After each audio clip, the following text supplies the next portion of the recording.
Welcome to Let Them Play. I'm your host, Tony Fiorino, and it is Sunday, February 20th. As usual, there was no shortage of interesting stuff that we had to describe to our kids this week. If you didn't hear, there was a bunch of stuff happening. Tiger Woods was caught spitting on the green at the Dubai Desert Classic on TV. And, of course, it just wouldn't be the start of a sports season if we didn't have yet another high-profile professional athlete getting caught drunk behind the wheel of a car. That's right. If you hadn't heard, Miguel Cabrera of the Detroit Tigers was not only arrested by Florida State Police for DUI. When he was pulled over, he gave it the old, "Do you know who I am?" Well, if you want to chime in on any of these stories, you can always call me here in the studio. We've opened up the lines at 914-693-5700. But this week in particular, if you happen to be a high school coach or parent, there were two stories this past week that should have gotten your attention. I had them up on the blog this week for those of you who wanted to get a head start on the show. The blog, by the way, is at www.heycoachtony.com. Anyway, listen to these two stories and let me know what you think by calling me up in the studio. Number again is 914-693-5700. Now, first up, there's a kid named Brandon Thomas from Middletown, California, who I guess took offense to the way a referee was calling the game. And so in the fourth quarter of this game, he shoved the referee with open palms, not once, but twice. Now, I don't want you to confuse this kid with Mason Holland from DeSoto High School in Florida that we highlighted on the show just a few months ago. No, this is a completely different kid that assaulted this referee. Well, anyway, the shoving obviously resulted in a double technical, which in turn resulted in an ejection for this kid. But the interesting part to the story is that last week, this high school sophomore was given, at least the first I know of, lifetime ban. That means he cannot participate in any after-school sports for the remainder of his entire high school career. Now, also, because this kid is a transfer from another nearby school, he needed a special document that is called an inter-district agreement. Well, the school obviously now has revoked this agreement, which basically leaves this kid without a place to go to school. Now, during the week, I actually got some mixed reviews on this one. Some of you think that the school is being way too hard on this kid, while others have, just pretty much had it up to here. Got my hand under my chin. Have had it up to here with athletes mistreating officials, and they all support the school for their decision.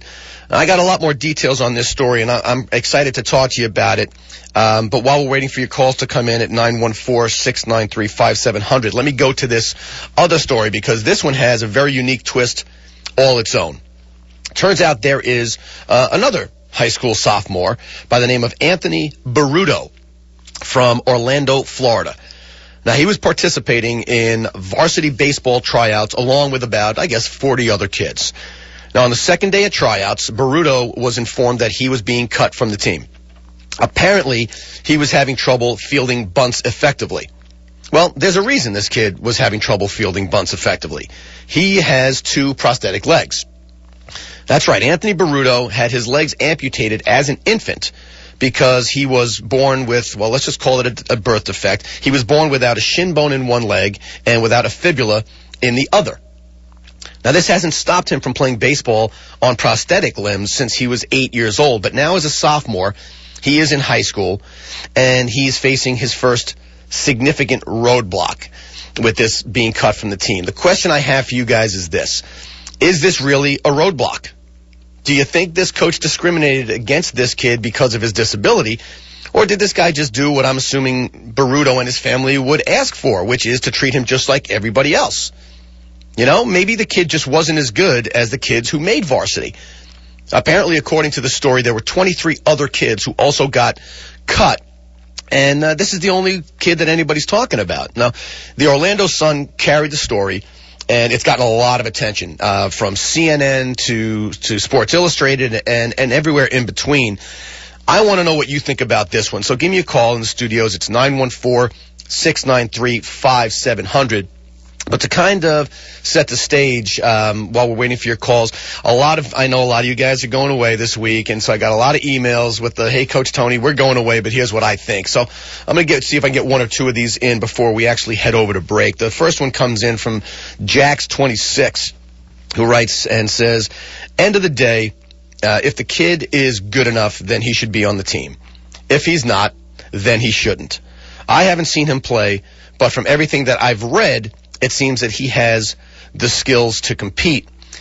Now, for all the chest pounders who are going to call your show today, let me tell you, I played hockey for 15 years, 3 in college and then in the minors for 2 years before I knew that I wasn't going anywhere. I have more fire in my blood than most and would push this particular kid off a curb if I had to. But if he has the skills, he should be on the team. If the only problem is handling bunts, but his pitching skills compensate for that, then I think they made the wrong decision.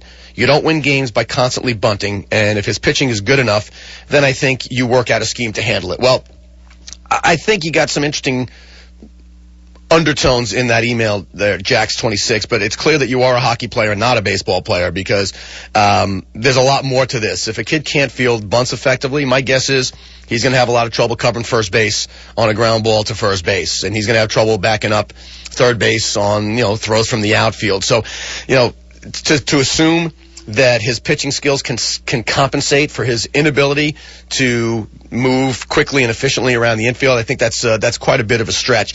But the idea here, folks, is there's a lot more information for us to uncover in this story, but there are those who assume that the kid was cut because he has a disability, and there are those who assume that he was just cut because he wasn't as good as the other kids on the team.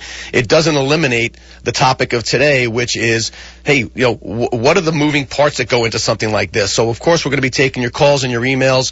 The phone lines, again, are 914-693-5700. While we are waiting for your calls, we will go to our first break. But, hey, folks, before we do, listen, the kids are all off this week, so you want to know what I'm doing? Well, you guessed it. I'm headed over to Catamount Family Ski Resort up in Hillsdale, New York. I am talking Tuesday, Wednesday, and Thursday for some great skiing. It is the perfect day trip, just over an hour, and my family is on the slopes. Rich Edwards and his friendly staff make us feel right at home while we enjoy the day on these perfectly groomed trails. If you're there this week and you see a guy with a big black and gold Steelers-looking ski jacket, well, that's me. Stop me and say hi. But either way, you got to get to Catamount. Just go to www.catamountski.com for more information, and I'll see you out there this week at Catamount. Stick around, folks. Be right back.